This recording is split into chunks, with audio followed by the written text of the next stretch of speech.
평생 어디 가서 큰 소리 한번 못 치고 살았지만 요즘 같아서는 누구라도 붙잡고 자랑을 한번 해보고 싶어서 이렇게 사연을 남깁니다.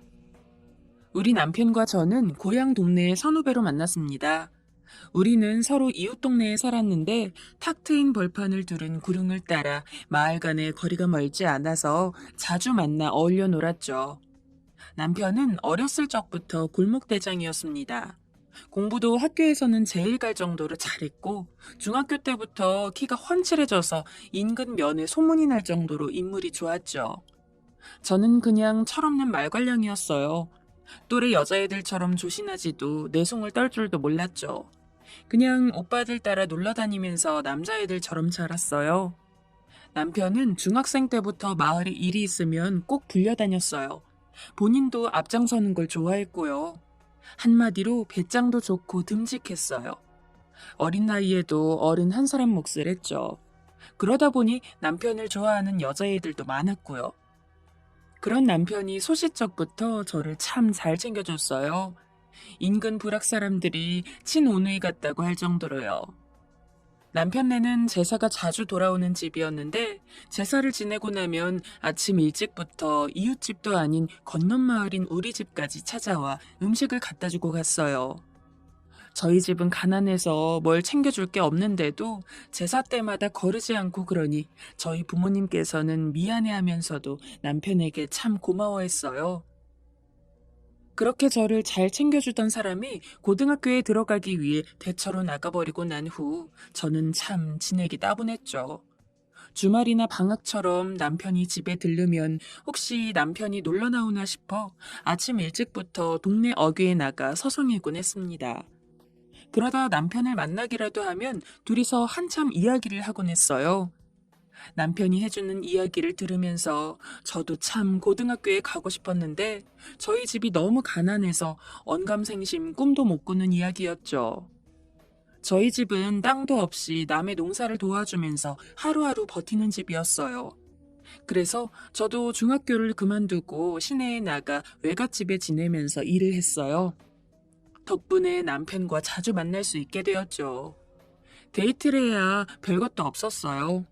강변에 있는 정자에서 하루 종일 이야기하다가 어디로 걷다가 뭐 그러는 게 전부였지만 남편과 둘이 앉아서 이야기만 해도 좋았어요.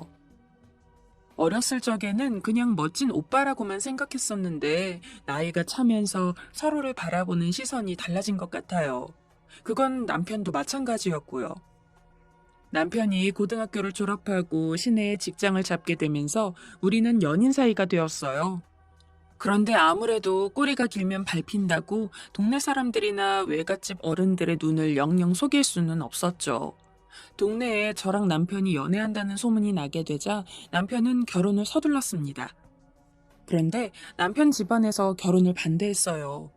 어렸을 적에는 시댁 식구들도 저를 좋아하셨기 때문에 쉽게 승낙을 받을 줄 알았는데 저희 집이 너무 가난해서 도저히 결혼을 허락할 수가 없다고 하셨어요. 그때쯤 친정아버지께서 일을 배우신다고 저희 집은 이미 고향을 떠난 뒤였지만 워낙에 시골 생활이란 게 누구네 집 숟가락이 몇 개인지까지 다 알 정도라서 그런 가난뱅이 집에 장가들 이유가 뭐 있냐며 극심하게 반대를 했다고 해요. 심지어 저희 아버지를 만나자고 하셔서는 둘은 절대 결혼 못 시키니 딸 간수 잘하라고 하셨대요. 얼마나 난리를 쳤는지 나중에 친정집 집안 형편이 좀 피곤해서도 아버지는 그때 일만 생각하시면 진저리를 치시곤 했죠. 남편은 집안을 설득시키지 못할 것 같으니 그냥 무작정 금숙이랑 결혼할 거니까 알아서 하시란 식으로 막무가내로 나갔다고 해요. 지금 생각하면 이 부분이 좀 아쉽긴 해요. 좀 더 뜸을 두고 설득해서 결혼했다라면 우리 인생도 많이 달라지지 않았을까 하는 생각도 들고요. 천하의 요망한 년. 제가 시댁에 인사를 드리러 가서 처음 들은 말입니다. 시할머니께서는 아주 단단히 화가 나셨어요. 집안 장손에 어렸을 적부터 배포가 커서 동네 사람들도 칭찬하던 손주가 가난한 이웃 동네 딸이랑 결혼한다며 지금이라도 냉큼 돌아가라며 고함을 지르셨죠. 심지어 저더러 어렸을 적부터 작정을 하고 꼬리를 친 게 아니냐는 소리까지 하셨어요. 저는 그 말을 듣고 결혼을 포기하고 일어서려고 했는데 그때부터 남편이 나서서 모든 상황을 중재하기 시작했어요. 옆에서 제가 봐도 말을 똑부러지게 잘해서 결국 시아버지께서 너희 둘이 좋으면 잘 살아보라며 결혼을 허락하셨어요. 이미 각오는 하고 있었지만 시집살이는 보통이 아니었어요. 식을 올리고 난 뒤에는 별다른 말은 없었지만 시할머니와 시어머니의 서슬이 보통이 아니었어요. 너희 친정아버지는 이 집 저 집 높여주고 다니면서 일을 그렇게 잘했는데 너는 왜 이 모양이니? 제가 농사일이 조금만 서툴면 친정아버지까지 거론하며 호통이 날아왔죠. 이제와 드는 생각이지만 저야 남편이 좋으니 결혼을 한 거지. 시할머니의 시어머니까지 모시고 욕 얻어먹어가며 살 며느리가 누가 있었겠어요. 그래도 저는 새벽같이 일어나서 식구들 밥 다 하고 먹은 그릇도 다 못 치우고 농사일을 하러 가고 그랬어요. 일하다가도 때가 되면 집에 와서 밥이나 새참 들고 나르고 했죠. 그 생활을 한마디로 표현하면 시댁에서 제일 일찍 일어나서 제일 늦게 잠들고 가장 많이 뛰어다닌 사람이 저였어요. 그러다 보니 몸단장하고 그런 건 꿈도 못 꿀 정도로 바쁜 생활이었습니다. 그렇게 열심히 일해도 시어머니와 시할머니는 제가 죽도록 미우셨나 봐요. 뭐만 하면 욕먹고 트집 잡히는 게 예사였죠. 하루는 밥을 질게 했다고 시어머니한테 주걱으로 얻어맞은 적이 있어요. 저는 제가 잘못한 줄 알고 그 다음부터는 밥을 약간 되게 했더니 이번에는 시할머니께서 이도 안 좋고 소화도 안 되는데 일부러 밥을 되게 한다고 밥상 앞에서 난리를 부렸어요. 그리고 시할머니는 밥에서 자꾸 머리카락이 나온다며 야단을 치셨죠. 그래서 밥을 안 치기 전에 이래저래 휘저어 보면서 잘 살피는데도 머리카락이 나온다고 하셨어요.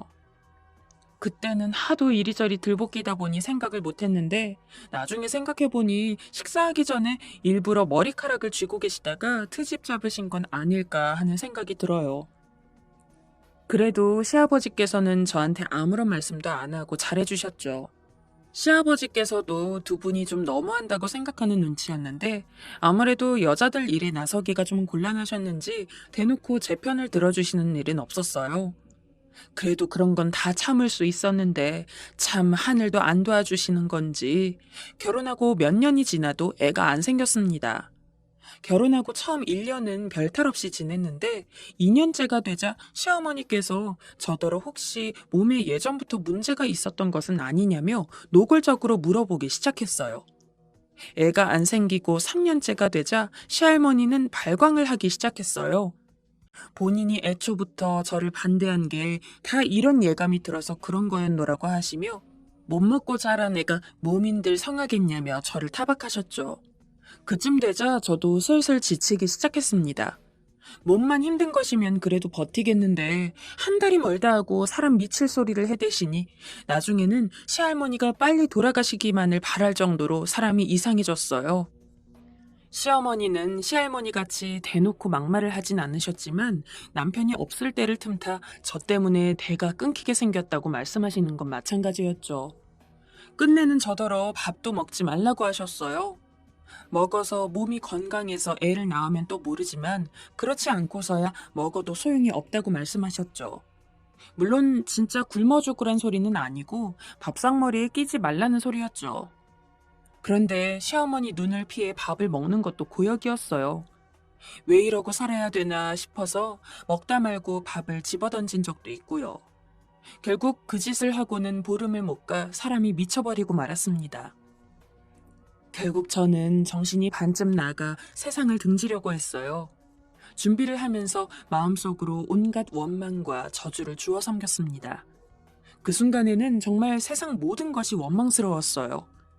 어린 시절부터 가난 때문에 겪었던 사소한 모든 일들이 다 머릿속에 하나하나 새겨지면서 사소한 기억 하나에도 저주를 퍼부어댔죠. 나이가 꽤 들어서도 그 젊은 나이에 품었던 원한을 생각하면 소름이 끼칠 정도였어요.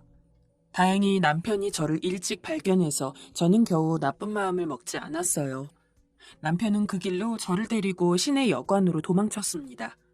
그리고 혹시나 제가 잘못될까봐 저를 꼭 껴안고 잠시도 놓지 않았어요.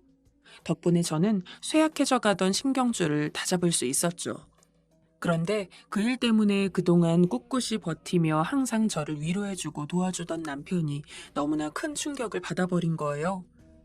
여관에서 머물던 사흘째 되던 날, 며칠간 내내 심각한 표정으로 있던 남편은 저에게 제안을 했어요. 금수가, 안 되겠다. 이혼하자. 이대로는 우리 절대 행복하게 못 갈 것 같아. 남편의 말에 저는 세상을 다 잃은 것 같은 기분이 들었어요. 저는 여관에서 며칠을 머물면서 내심 남편이 집을 얻어서 따로 나가 살자고 말할 줄 알았기 때문이에요. 암만 생각해봐도 이대로는 도저히 안 돼. 누구 하나 편들어주는 사람도 없고 이러다가는 너랑 나랑만 골탕 들겠다. 너무나 서운했지만 생각해보니 남편 말이 옳았어요. 그냥 저 하나만 어디 가서 알아서 잘 살 요량을 하면 모두 행복해지는 거니까요. 그렇게 마지막 하루를 남편과 보내고 저희는 시댁으로 돌아와 이혼할 것을 말씀드렸어요. 시아버지는 고개를 돌리고 입맛만 다시고 계시고 시어머니와 할머니는 당연히 올 것이 왔다는 듯이 고개를 끄덕였죠. 들어올 때도 빈손으로 들어오긴 했지만 나갈 때도 빈털터리인 채로 시댁 문을 나섰어요. 남편이 배웅해주긴 했는데 우리 둘 다 서로 말이 없었죠. 남편과 함께 동네를 걸어 나오는데 눈에 보이는 곳이라고는 전부 어렸을 적부터 남편과 함께 했던 곳이라 마음이 너무 심란했습니다. 그래서 혹시라도 마음이 약해질까봐 마지막으로 남편 손도 한번 못 쥐어보고 헤어졌어요. 친정에 도착하니 이미 어머니께서 큰이모가 하시는 한복집에 가서 일을 하기로 자리를 주선해 놓으셨어요. 시댁에서 있었던 일이 동네에도 소문이 나서 아버지는 모든 걸 다 알고 계셨는지 별 말씀 없이 제 어깨를 쓰다듬어 주시기만 했습니다. 이미 일이 그렇게 된 시점에서야 아무래도 상관이 없긴 했지만 고향에서는 제가 아주 악랄한 여자로 소문이 났나 봐요. 큰이모의 한복집에서 일하면서 저는 점차 안정을 되찾아갔습니다. 이모 솜씨가 좋으셔서 일이 많았고 그래서 일하다 보면 밤늦게까지 하게 되는 경우도 많았지만 무슨 고생을 하든 시집에서 겪은 것보다야 덜하다는 생각이 들었죠. 명절이 되어도 고향에는 절대 가지 않았어요. 혹시 우연이라도 남편을 마주치게 될까봐 일부러 피했죠. 제가 이모를 보조하면서 열심히 하니 이모네 가게도 이전보다 장사가 잘 됐고 저도 돈을 좀 모을 수 있었어요. 그때만 해도 아직 젊을 때였으니 이모가 저 혼자 사는 게 보기 아깝다며 중매를 서주셨죠. 두 번째 남편은 이모네 가게 근처에서 일하는 노총각이었는데 원래 이 동네 사람은 아니고 몇 년 전부터 시장에서 이런저런 잡일을 도와주며 지내는 사람이었어요. 꽤 성실한데도 장가가 늦어졌으니 저랑 같이 살면 좋겠다고 생각하셨대요. 그때쯤 저도 활기를 많이 되찾았고 그래서 저도 이제 다 잊고 새롭게 출발하고 싶은 마음이 있었죠. 그래서 두 번째 남편이랑 재혼했습니다. 그런데 두 번째 남편은 밖에서는 성실하고 겸손한 사람이었지만 집에서는 태도가 좀 다른 사람이었어요. 우선 문제가 되는 건 일을 마치면 꼭 밖에서 술을 한잔 하고 들어와야 속 편하게 잠든다는 것이었습니다. 술을 안 마시면 집에서 늘 과묵하고 침울한 표정으로 있었죠. 바깥에서 하는 걸 보면 사람이 그렇게 싹싹하고 부침성이 좋았거든요. 그래서 가끔 집이랑 밖에서 하는 모습이 너무 달라서 좀 무섭다는 생각이 들 때도 있었어요. 처음에는 집에서 술상보라 소리 안 하고 밖에서 마시고 오니 좋은 거 아니냐고 편하게 생각했죠. 그런데 돈을 많이 버는 것도 아닌데 매일 그렇게 술을 사 먹고 들어오니 돈은 언제 모으나 하는 염려가 들었어요. 그래서 하루는 술 먹고 들어오는 데다 대고 잔소리를 좀 했더니 내가 일 끝나고 한잔 하고 들어온다는데 네가 왜? 너는 전 남편한테도 그렇게 사사건건 간섭을 했니? 잘한다 여자가. 그러니까 못 살고 쫓겨나온 걸 테지. 기가 막혀서 웃음도 안 나오더군요. 사람이 영 순한 줄 알았더니 남한테 저런 모진 소리를 하는 사람이었나 하는 생각에 어이가 없었어요. 그때 버릇을 고치든지 아니면 못 산다고 했어야 했는데 그냥 술 마시고 하는 소리려니 하고 넘어갔던 게 화근이었죠. 제가 이모랑 지내면서 정서도 많이 안정되고 또 몇 년간이나 무서운 일을 겪고 나니 사람한테 별로 기대를 안 하게 되었거든요. 그런데 다음날 일어나서는 자기도 전날 했던 말이 부끄러웠는지 저한테 사과를 했습니다. 앞으로는 밖에서 술을 마시고 오지 않겠다고요. 그래서 저도 그냥 좋게 넘어갔죠. 그런데 살아보니 시부모만큼 무서운 게 술 주정하는 사람이었어요. 술을 안 마시고 정신이 멀쩡할 때는 사람이 소심하니까 술 먹는 게 잘못이라고 반성하고 안 먹으려고 노력하지만 그렇게 참다 한 번 마셔버리면 쌓였던 게 폭발하나 봐요. 남편은 점점 술에 취할 때마다 평소와는 아예 기운이 달라졌어요. 술에 취해 집에 들어와서 술주정을 해도 제가 안 받아주니 혼자 약올라하고 화를 내다가 결국에는 저에게 손찌검을 했습니다. 그래서 일단은 재우고 다음날 아침에 당신이 어제 이러이러한 짓을 했다. 결혼한 지 얼마 되지도 않았는데 이런 식이니 이래서야 내가 어떻게 당신을 믿고 살겠냐고 했더니 그때는 또 겸연쩍어하며 다시는 안 그러겠노라고 다짐을 했어요. 하지만 점점 날이 갈수록 행패가 심해지기만 했습니다. 가만히 지켜보니 제가 한 번 결혼했었다는 사실에 마음속에 거부감이 있는 것 같았어요. 그런 생각이 술만 먹으면 터져나오는 것 같았죠. 평소에는 그런 생각을 절대 안 내비쳤지만 술주정을 하는 걸 보면 알 수 있었죠. 너는 벌써 다른 남자랑 실컷 살다 와서는 이제는 나한테 붙어서 하고 싶은 것도 마음대로 못하게 하냐? 내가 남이 끼고 살던 계집 뒤치다꺼리나 하는 사람이야? 그러더니 어느 순간부터는 의처증도 모자라서 술만 마시면 제 발로 도박판에 가서 돈을 다 날리고 오기도 하고 여자들 있는 술집에 가서 돈을 써버리고 오기도 했어요. 더는 다른 것도 무서웠지만 도박은 한번 빚을 져버리면 큰일인지라 남편이 늦게까지 들어오지 않는 날이면 도박장을 찾아가기도 했죠. 그리고 그곳을 관리하는 사람으로부터 남편의 과거를 알게 됐어요. 알고 보니 성실한데 결혼이 늦어진 게 아니라 결혼을 못한 이유가 있었더라고요. 혼자 살 때부터 술과 도박을 즐겼고 돈을 벌면 여자들이 있는 술집에서 탕진하곤 했는데 결혼하고도 그 버릇을 못 버린 거죠. 제 딴에는 새 출발을 해보려고 재혼한 건데 1년을 겨우 넘기고 그런 일이 계속되자 제 입에서는 한숨이 끊일 날이 없었어요. 그러니 이모도 당연히 눈치를 채게 되셨고요. 결국에는 참다 못한 이모부가 집에 쳐들어와 남편 멱살을 잡았어요. 너 이놈의 자식, 내가 이따위로 살라고 내 조카 소개시켜준 줄 알아? 당장 내 조카랑 이혼을 하든지 경찰서로 가자 이놈아. 그렇게 재혼한 지 2년 만에 두 번째 남편과는 갈라섰습니다. 미처 혼인신고도 못해서 복잡하게 할 것도 없었죠. 두 번째 남편은 이모와 이모부가 개망난이라고 소문을 내서 시장 바닥에서 내쫓다시피 해서 어디론가 사라지고는 그 후로는 소식을 알 수 없었습니다. 그 뒤로는 내 팔자에 남자는 없다는 생각으로 그냥 일만 하면서 살았어요. 사는 게 별 욕심이 없어지고 그냥 이모랑 오순도순 일하고 장사하면서 사는 게 제일 재밌었어요. 그러기를 30년이 흘렀습니다. 그 사이에 이모도 돌아가시고 저는 이모의 한복집을 물려받아 이어가고 있습니다. 그 사이에 시장을 현대식으로 정비하게 되면서 받은 보상금으로 가게를 예식장에 가까운 대로변으로 옮기게 되면서 저 혼자 살아가기에 부족함이 없을 만큼 충분한 돈을 모았습니다. 이제 앞으로 몇 년만 더 장사하고 좀 쉬면서 지내다가 늙어 기력이 쇠하면 요양원으로 들어갈 셈이었죠. 그런데 참 사람 인생이 묘한 것이 바로 이런 부분입니다. 아무리 힘들어도 열심히만 살면 언젠가는 꼭 좋은 일이 생기게 마련이더군요. 얼마 전의 일입니다. 가게 앞에 고급 승용차가 주차를 하고는 한참 서 있더니 운전자가 내려 저희 가게로 들어왔습니다. 저는 처음에는 손님인 줄로만 알았어요.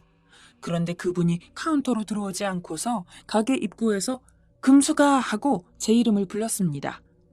순간 저는 너무 깜짝 놀라 백발이 희끗한 초로의 신사를 뚫어지게 쳐다보았습니다. 흐릿하게 보이는 얼굴이 분명 모습은 많이 변했지만 아직도 또렷한 그 목소리는 분명 오래전에 헤어진 남편이었습니다. 금수가, 나다. 어떻게 그간 별 어려움 없이 잘 있었나? 아니, 당신이 여기를 어떻게 알고... 미안하다. 금방 다시 찾아오려고 했는데 세월이 이렇게나 지나버렸네. 남편은 아무 말도 못하고 섰는 제 앞에서 그저 멋쩍게 웃고만 있었어요. 차라도 한 잔 대접하면서 이야기를 할까 했더니 사양을 하면서 지금은 바쁠 테니 이따 이리로 연락해. 요 근처에서 식사라도 하지. 할 이야기도 좀 있고 말이야. 세상에, 그 와중에 장사가 손에 잡힐 리가 있나요? 우두커니 앉아서 놀란 가슴만 진정시키고 있었죠. 너무 당황스러워서 무슨 생각으로 날 찾아왔나 하고 좀 이상한 생각도 들었는데 그래도 한번 만나볼 필요는 있었습니다. 오래전 우리는 너무도 허망하게 헤어져 버렸으니 이제라도 그간의 이야기라도 한번 들어봐야겠다고 생각했죠. 그래서 일찌감치 장사를 마치고 약속 장소로 갔죠. 서로 어색해하며 저녁 식사를 마치고 나자 남편은 봉투를 하나 제 앞으로 내밀었습니다. 갑자기 나타나서 많이 놀랐지? 나도 어떻게 할까 고민했는데 이건 꼭 전해줘야 할 것 같아서. 봉투를 받아 열어보니 수표가 몇 장 들어있었어요. 갑자기 돈을 왜 주나 싶어 무심코 봉투를 닫으려다가 깜짝 놀라 다시 열어 수표를 보니 모두 10장의 수표가 들어있었습니다. 1억짜리 수표로 10장이요. 도무지 이게 무슨 도깨비 장난인가 싶어 봉투를 들고 남편을 쳐다보고만 있었죠. 그러자 갑자기 남편이 처연한 표정이 되어 저를 바라봤습니다. 그때 세월이 요즘만 같았어도 그렇게 보내지는 않았을 텐데. 받아줘라. 네 인생 망친 대가다. 내가 그동안 못 준 위자료라고 생각하고 받아줘. 건강하게 잘 살아줘서 고맙다. 남편은 말을 잇기가 괴로운지 드문드문 하듯이 말을 이어갔습니다. 30년 전 그때 남편은 제가 시집살이를 하는 걸 보면서 시내에 방 하나 얻을 돈이 없는 것도 아니고 까짓것 나가 살지 하고 몇 번이나 마음을 먹었지만 그렇게 나가버리면 제가 영영 이 집안의 며느리로 인정받지 못할까봐 선뜻 그러지 못하다가 결국 제가 죽으려고 마음먹는 걸 보면서 이대로 결혼 생활을 계속했다가는 저를 잃을까 무서웠다고 합니다. 일을 그 지경까지 가게 만든 게 모두 자기 탓이라는 자책감 때문에 결국 그런 결정을 내리게 되었고 한동안 생각하고 준비한 끝에 저와 따로 나와 살 결심을 하고 다시 저를 찾았을 때에는 하필 제가 재혼을 했던 시기였어요. 그 후로 남편은 돈에 한이 맺힌 사람처럼 일을 배우러 다녔다고 합니다. 때마침 당시 농촌에 저장 창고를 짓는 사업이 한창일 무렵에 때를 만나 큰 돈을 벌었죠. 그러던 중 남편은 고향 친구로부터 제가 혼자 살고 있다는 소식을 듣게 되었습니다. 그때가 15년 전이었으니 그때라도 찾아왔으면 얼마나 좋았겠느냐마는 하필 또 그때 하던 사업도 좀 안 되고 하다 보니 쉽게 자네 앞에 나서질 못했어. 이제 와서 찾아봐야 자네가 좋게 생각해주겠나 싶기도 했고 뭐 다 핑계고 돈이 더 우선이었던 거지. 미안하네. 그래도 이제라도 다시 보니 정말 다행이야. 남편의 이야기를 들으면서 서러운 마음에 눈물만 흘렸지만 그래도 저나 나나 비슷하게 살아온 걸 보니 같은 마음이었구나 하는 위로가 되었습니다.